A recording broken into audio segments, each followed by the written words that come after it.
Évidemment, on en est bien conscient. Voilà. Pour le groupe EPR, Madame Olivia Grégoire. Merci Madame la Présidente. Bonjour à tous les trois. Je tiens d'abord à m'excuser parce que j'ai été nommée spontanément oratrice de groupe. Ça n'était pas prévu ainsi puisque j'ai l'immense honneur de vous connaître un peu pour deux d'entre vous. J'en profite pour vous féliciter, Monsieur Reza Tofigui, pour votre élection récente à la tête de la CPME. Je n'avais donc pas préparé mon propos. Je vais essayer d'aller droit au but. Premier ressenti, qui n'est pas tant une question que votre sentiment. Depuis 2017, entre les efforts faits en matière de politique de l'offre, la baisse de la pression fiscale, je pense à la baisse de l'IS, passant de 33 à 25, permettant de rendre légitimement enfin à peu près 11 milliards d'euros à nos entrepreneurs, avec la baisse des impôts de production, un taux maximum de la CVAE sur les entreprises de plus de 50 millions d'euros de chiffre d'affaires qui est passé de 0,28 à 0,19. Ce taux a été divisé par 8 en 2020, même si je sais que Patrick Martin me dira qu'il reste la moitié du chemin à parcourir. Mais les efforts ont quand même été faits. 3 milliards d'euros à peu près restants en matière de CVAE sur les 15 milliards qui étaient ponctionnés encore aux environs des années 2015. En un mot, il y a eu des efforts massifs depuis 2017 qui ont permis de faire baisser le chômage, qui ont permis des embauches, qui ont permis de l'investissement et qui ont permis aussi un retour de l'attractivité dans notre pays.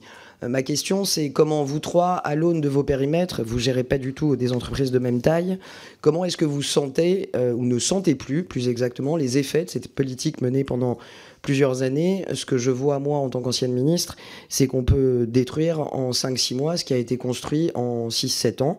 Et donc, ce n'est pas tant des chiffres que je vous demande que comment ce qui avait été gagné est totalement perdu, un peu perdu, en passe d'être perdu, à l'aune de la taille des entreprises que vous connaissez. Deuxièmement, certains d'entre vous l'ont mentionné, mais j'aimerais bien vous entendre tous les trois sur l'accès au crédit, donc les relations bancaires, mais aussi plus largement sur, sans déflorer de secret bien sûr, les relations avec les investisseurs en matière de financement dans ce contexte fort confortable.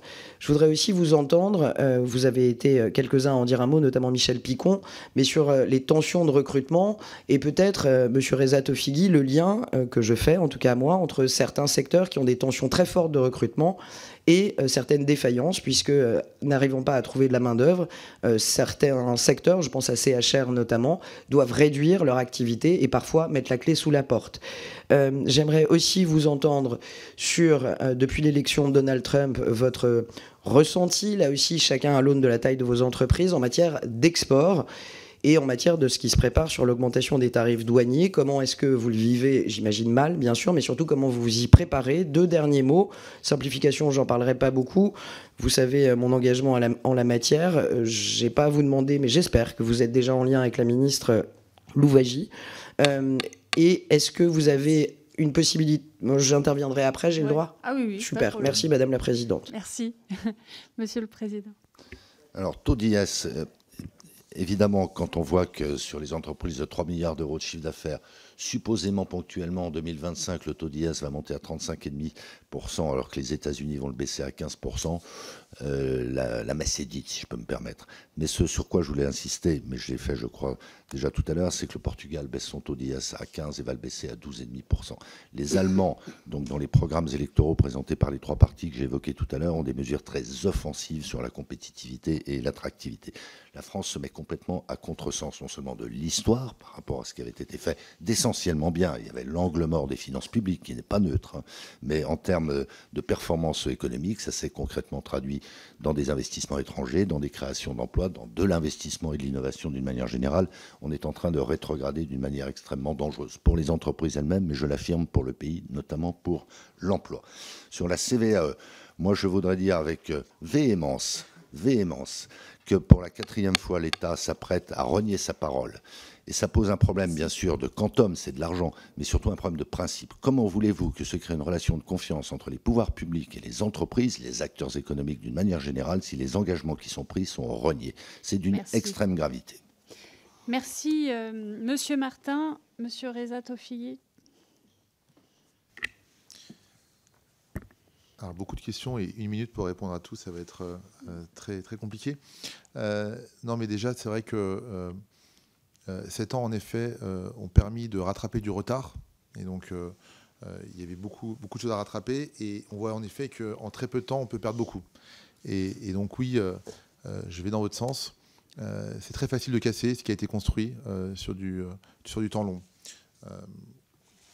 Par rapport à la dernière question sur Trump, sur l'export, bon, on attend de voir, forcément. On ne sait pas trop ce que ça va donner, mais c'est sûr que ce n'est pas des signaux encourageants. C'est pas des signaux encourageants. Et donc, si on rentre dans une guerre commerciale, ce n'est pas forcément positif pour nous. Sur la partie financement, en tout cas aujourd'hui, on a encore, pour tout ce qui est investissement, il y a encore la possibilité pour les PME, il n'y a pas eu de blocage sur cette partie-là, donc pas d'alerte particulière pour l'instant, même si la dégradation de la santé financière aura sûrement un impact. Et je crois que, de toute façon, la présidente me rappelle à l'ordre. Mais je vous laisserai de toute façon un temps à la fin, évidemment, pour compléter sur des points. Notamment, il y a les tensions sur le recrutement, mais j'imagine que des collègues vont revenir dessus. Oui. Donc, je passe la parole à M. Picon. Oui, juste une chose.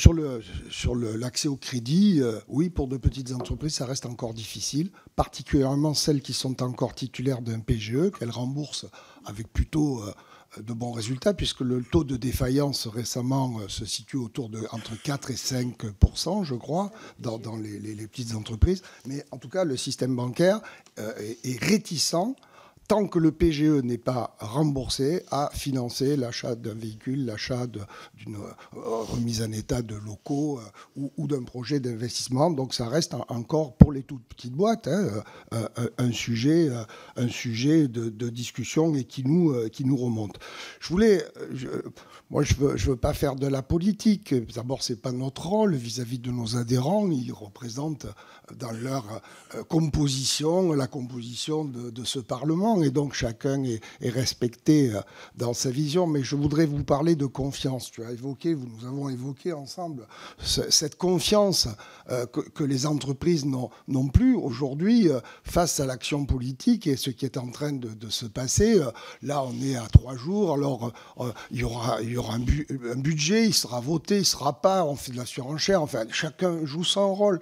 Mais la confiance des entreprises envers ce qui se passe dans cette maison, elle est l'un des facteurs résultante des résultats économiques que l'on a après.